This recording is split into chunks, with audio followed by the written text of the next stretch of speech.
नमस्कार साथियों, infusion notes के यूट्यूब चैनल पर आपका स्वागत है। मैं आपका साथी कपिल तिवारी आज आपके सामने 31 अगस्त 2023 सूजस बुलेटिन लेकर प्रस्तुत हूँ। यह सेशन आपके लिए काफ़ी उपयोगी रहेगा।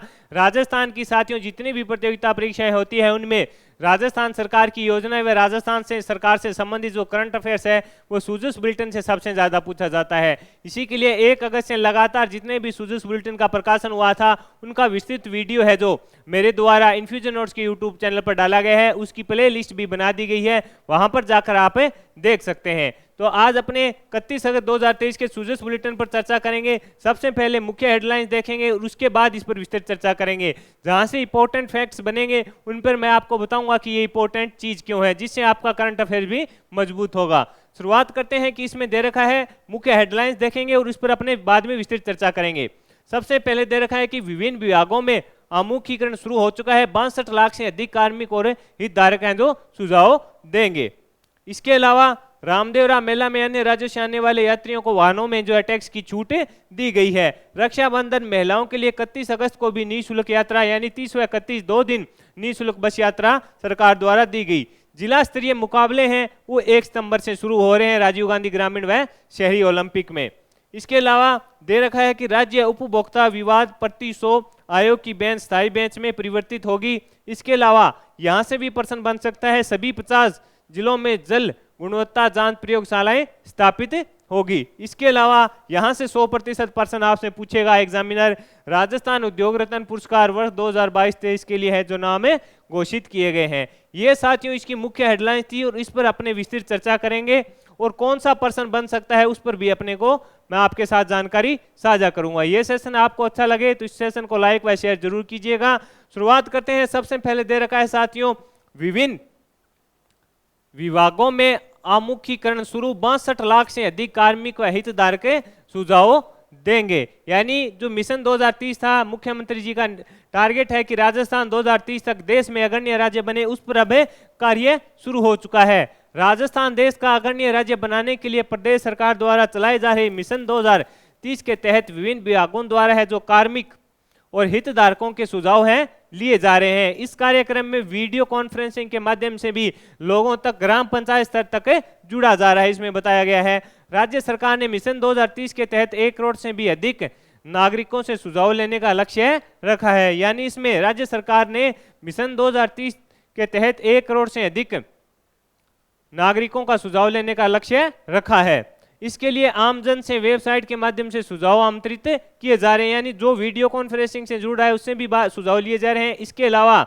इसमें बताया गया है कि आमजन से वेबसाइट के माध्यम से भी सुझाव है जो आमंत्रित किए जा रहे हैं। स्कूल व कॉलेजों में विद्यार्थियों के बीच लेख एवं भाषण प्रतियोगिता का भी आयोजन करवाया जा रहा है। मिशन के संबंध में 1 से 15 सितंबर तक फेस टू फेस सर्वे होगा। इसके अलावा IVR सर्वे और इंटरएक्टिव वीडियो के माध्यम से भी सर्वे आयोजित किए जाएंगे। प्रदेश में प्राप्त सुझावों को शामिल करते हुए राज्य का विजन डॉक्यूमेंट 2030 से तैयार किया जाएगा। यानी इसका जो सभी से राय ली जाएगी उसके बाद है जो अग्रणी राज्य बनाने के लिए विजन 2030 डॉक्यूमेंट है जो तैयार किया जाएगा। उसी कड़ी में बताया गया है कि जल दाय विभाग ने भी स्वाद लिए, उसमें अपने बात करते हैं। जन स्वास्थ्य अभियांत्रिकी मंत्री डॉक्टर महेश जोशी की अध्यक्षता में जल भवन में आयोजित कार्यक्रम में हितधारकों से है जो सुझाव लिए गए।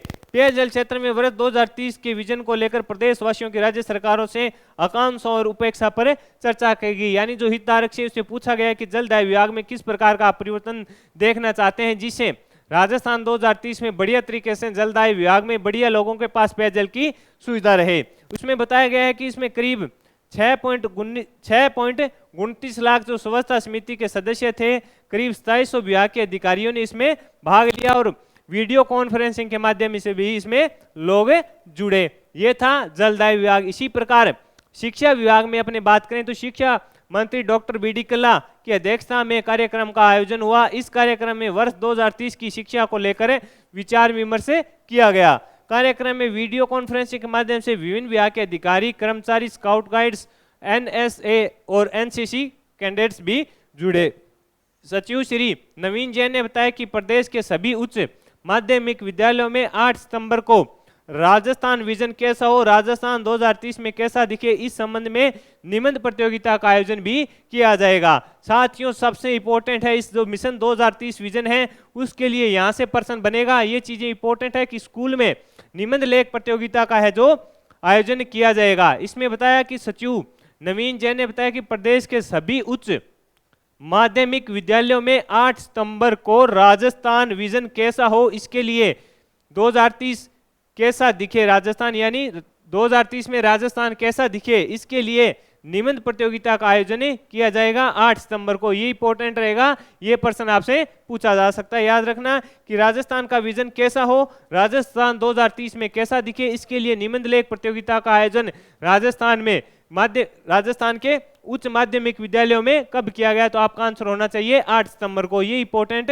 रहेगा। इसके अलावा इसमें बताया गया कि सहकारिता विभाग में भी मीटिंग का आयोजन किया गया है, उससे भी लोगों को बारे में पूछा गया कि आप में क्या सुझाव देना चाहते हैं। इसी प्रकार जो सार्वजनिक निर्माण विभाग था, वेबो प्रमुख सचिव श्री वैभव गालरिया की अध्यक्षता में विभिन्न क्षेत्रों के हितधारकों और विशेषज्ञों से राज्य निर्माण और विकास कार्यों के संबंध में है जो चर्चा की गई थी। अब आगे बढ़ेंगे।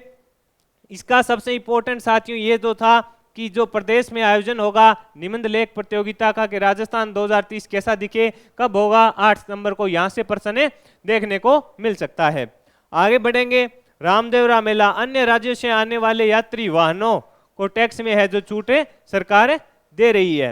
इसमें बताया गया है कि राज्य सरकार द्वारा जैसलमेर जिले के रामदेवरा तीर्थ के वार्षिक मेले में अन्य राज्यों से आने वाले यात्री वाहनों को है जो टैक्स में छूट देने का निर्णय मुख्यमंत्री जी ने लिया है। इसमें बताया कि सरकार के निर्णय अनुसार मोटर वाहन कर एवं विशेष पथ कर में यह छूट मेला 15 से 29 सितंबर तक रहेगी, यानी 15 सितंबर से लेकर 29 सितंबर तक रहेगी। कुल 15 दिन तक चलेगी। मेले में आने वाले यात्री वाहनों से 10 दिवस की अवधि के लिए देकर लगभग 17,000 रुपये प्रति वाहन होता था। अब गहलोत की स्वीकृति के बाद यात्री वाहन संचालकों से मात्र 6500 रुपये लिए जाएंगे। रामदेवरा वार्षिक मेले में अन्य राज्यों से लगभग 1500 वाहनों में प्रतिवर्ष बड़ी संख्या में श्रद्धालु आते हैं। श्रद्धालुओं को राहत देने के लिए वाहन एवं पथ करों में छूट देने के निर्णय से राजस्थान सरकार लगभग 1.57 करोड़ रुपए का वित्तीय भार है जो वहन करेगी, यानी राजस्थान सरकार 1.57 करोड़ रुपए का वित्तीय भार है जो खुद वहन करेगी। मुख्यमंत्री गहलोत द्वारा वर्ष 18, 19 और 22 में भी राजस्थान मोटर वाहन अधिनियम के तहत जारी परमिट पर आने वाले वाहनों पर देय का परिहार किया गया था, यानी 2018, 19 और 22 में भी यह फैसला लिया गया था। और आपको ये भी पता होगा कि रामदेवरा जो मंदिर है वो एकमात्र ऐसा मंदिर बना है राजस्थान का कि जहाँ का प्रसाद है अब आपको 251 रुपये ऑनलाइन देने हैं, उसके बाद यहाँ से जो प्रसाद है वो आपके घर पर पहुँचा दिया जाएगा। राजस्थान का पहला बना है कि प्रदेश जैसलमेर जिले का जो रामदेवरा तीर्थ है वहाँ का जो मंदिर है उसके लिए जो अपने प्रसाद वंचित रह जाते हैं उसके लिए वहाँ के जो आयोजक हैं या संचालक हैं उन्होंने एक व्यवस्था की है कि 251 रुपये आप जमा कराइए और उसके बाद आपको घर तक है जो डाकघर के माध्यम से प्रसाद पहुंचा दिया जाएगा।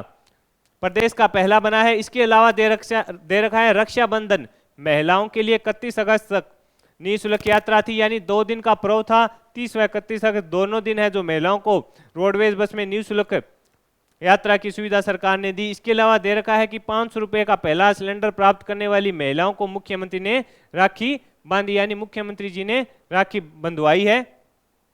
जो महिला थी जिसे 500 रुपये का सिलेंडर मिला था पहला, उसने मुख्यमंत्री जी के राखी बांधी है, उसका इसमें फोटो दे रखा है। Indira Gandhi gas cylinder subsidy योजना का पहला गारंटी कार्ड और 500 रुपये का सिलेंडर प्राप्त करने वाली लाभार्थी ने मुख्यमंत्री गहलोत को राखी बांधी। जयपुर निवास श्रीमती पूजा देवी और श्रीमती सूरज देवी ने विभिन्न जन कल्याणकारी योजनाओं के लिए धन्यवाद भी दिया। ये इसका फोटो है। आगे बढ़ेंगे, इंपॉर्टेंट चीजें हैं उन पर अपने बात करेंगे। जिला स्तरीय मुकाबले हैं जो अब राजीव गांधी ग्रामीण व शहरी ओलंपिक में 1 सितंबर से शुरू होने जा रहे हैं। इसमें बताया गया है कि शहरी में अब खेल प्रतियोगिताएं कौन कौन सी रहेगी। शहरी है उसमें tennis ball, cricket, kabaddi, kho kho बालिका, वॉलीबॉल, फुटबॉल बालक, बास्केटबॉल और एथलेटिक्स, ये शहरी में आ रहे हैं। इसके अलावा जो ग्रामीण में बात करें कबड्डी, टेनिस बॉल, क्रिकेट, रस्साकसी बालिका, खो खो बालिका, वॉलीबॉल, फुटबॉल, शूटिंग बॉल है जो बालक, ये जो खेल हैं जो शामिल है राजीव गांधी ग्रामीण व शहरी ओलंपिक प्रतियोगिता में।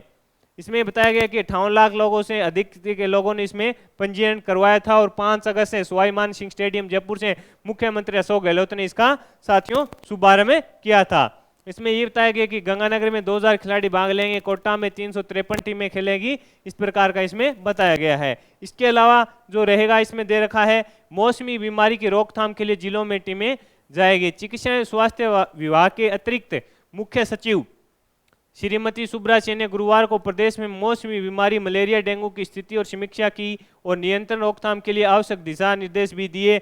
बाड़मेर, कोटा, पाली, गंगानगर और हनुमानगढ़ जिलों में मरीजों में वृद्धि को देखते हुए इनके उपचार के लिए है जो टीमें हैं जो जाएगी, इस प्रकार का इसमें बताया। यानी मौसमी बीमारी की रोकथाम के लिए जिलों में टीमें जाएगी, ये इस प्रकार की जानकारी थी। आगे बढ़ेंगे, आगे ये दे रखा है कि जो इंदिरा गांधी स्मार्टफोन योजना के तहत प्रदेश में शिविर आयोजित किए जा रहे हैं। शिविरों में महिलाओं और बालिकाएं स्मार्टफोन पाकर हैं जो काफी खुश नजर आ रही है। बुजुर्ग महिलाएं स्मार्टफोन मिलने पर राज्य सरकार को दुआएं दे रही है। उदयपुर के बड़गांव क्षेत्र में 95 वर्ष श्रीमती अमृति शर्मा और श्रीमती नारायणी पटेल को मोबाइल मिला। मोबाइल मिलने पर श्रीमती अमृति शर्मा के चेहरे पर खुशी झलक पड़ी। इस प्रकार बताया गया कि माँ भी मोबाइल चलाओ और माने भी फोटो खींचे। इसमें बताया गया कि फोन भी चलाती है और हमारी माँ है वो फोटो भी खींचती है, इस प्रकार का इसमें स्टेटमेंट दे रखा है। इसके अलावा साथियों जो इंपॉर्टेंट रहेगा, जोधपुर राज्य उपभोक्ता विवाद प्रतिशोध आयोग की बेंच पर स्थायी बेंच में परिवर्तित होगी। राज्य उपभोक्ता विवाद प्रतिशोध आयोग की सर्किट बेंच जोधपुर को स्थायी बेंच में परिवर्तित किया जाएगा। ये आपसे प्रश्न पूछा जा सकता है, तो ये इंपॉर्टेंट है, इसको बढ़िया से अपने चर्चा करते हैं कि राज्य उपभोक्ता विवाद प्रतिशोध आयोग की बेंच को स्थायी बेंच में अब परिवर्तित होगी। राज्य उपभोक्ता आयोग की सर्किट बेंच जोधपुर को स्थायी बेंच में परिवर्तित किया जाएगा। मुख्यमंत्री श्री अशोक गहलोत ने इसके लिए आवश्यक स्वीकृति दी है। श्री गहलोत ने इस स्थायी बेंच के लिए 8 नए पदों के सृजन की भी मंजूरी दी है, यानी इसके लिए 8 नए पदों का सृजन भी होगा। इस बेंच में वर्तमान में रीडर का 1 एवं गणित सहायक के 2 पद स्वीकृत हैं। मुख्यमंत्री गहलोत के अनुसार अब डिप्टी रजिस्टर स्वीकृति जो दी है उसके बाद क्या है कि अब डिप्टी रजिस्टर, निजी सचिव, शीघ्र लिपिक व वरिष्ठ सहायक के 1-1 तथा कनिष्ठ सहायक के चतुर्थ श्रेणी के 2-2 नए पद हैं, उनका सृजन इसमें किया जाएगा।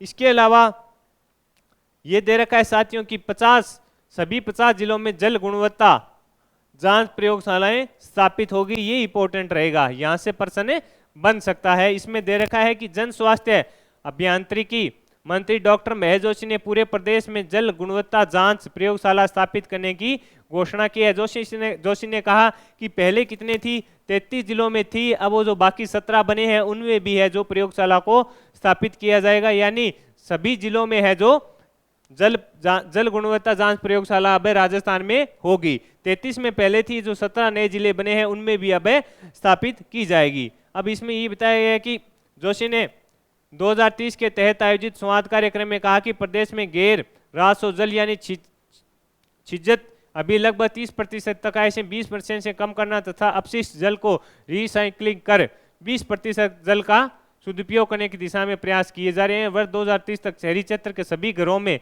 पेयजल उपलब्ध करवाने का लक्ष्य रखा गया है। 20 शहरी क्षेत्र में 32 लाख से अधिक घरों में नल से जलापूर्ति की जा रही है। प्रदेश के सभी शहरी क्षेत्रों में 24 घंटे में एक बार पेयजल उपलब्ध कराना विभाग का निर्णय है, वो लक्ष्य रखा गया है। 2030 तक इस पर भी कार्य किया जाएगा कि प्रदेश के सभी शहरी क्षेत्रों में 24 घंटे में एक बार पेयजल उपलब्ध कराना विभाग का विजन 2030 को शामिल किया गया है। यानी 2030 के जो विजन बन रहा है उसमें यह लक्ष्य भी शामिल किया है कि प्रदेश के जो शहरी क्षेत्र हैं 24 घंटे में एक बार उनको पेयजल की सुविधा या सप्लाई हो, इस प्रकार का विजन 2030 में उसको शामिल किया गया है। आगे है साथियों, आप बढ़ते हैं। ये जो इंपॉर्टेंट रहेगा, राजस्थान उद्योग रत्न पुरस्कार संभावित है। जो प्रश्न आपको यहां से देखने को मिलेगा 100% लिख लो, छपेगा। यहां से 1% पक्का आगामी प्रतियोगिता परीक्षाएं होनी है, उनमें आपको देखने को मिलेगा। दे रखा है कि राज्य के उद्योग एवं वाणिज्य विभाग द्वारा वर्ष 2022-23 के लिए राजस्थान उद्योग पुरस्कार विभिन्न श्रेणियों की घोषणा है जो की गई। अब आपसे ये भी पूछ सकता है कि जो ये पुरस्कार राजस्थान उद्योग रत्न पुरस्कार देता कौन सा विभाग है, तो साथियों आपका आंसर होना चाहिए राज्य के उद्योग एवं वाणिज्य विभाग के द्वारा इसकी घोषणा की गई है। कौन कौन से हैं इस पर बात करते हैं। ये पुरस्कार 17 सितंबर को एमएसएमई दिवस पर जयपुर में आयोजित होने वाले राज्य स्तरीय कार्यक्रम में दिए जाएंगे। ये पुरस्कार 17 सितंबर को दिए जाएंगे, जो जयपुर में समारोह आयोजित होगा एमएसएमई दिवस पर है, उसमें दिए जाएंगे। उद्योग एवं वाणिज्य मंत्री श्री शकुंतला रावत ने बताया कि विभाग द्वारा सूक्ष्म लघु और मध्यम उद्यम श्रेणी के कुल 9 उद्यमियों को राजस्थान उद्योग रत्न पुरस्कार दिए जाएंगे। अब इंपॉर्टेंट रहेगा साथियों, यहां से बढ़िया से देखिएगा।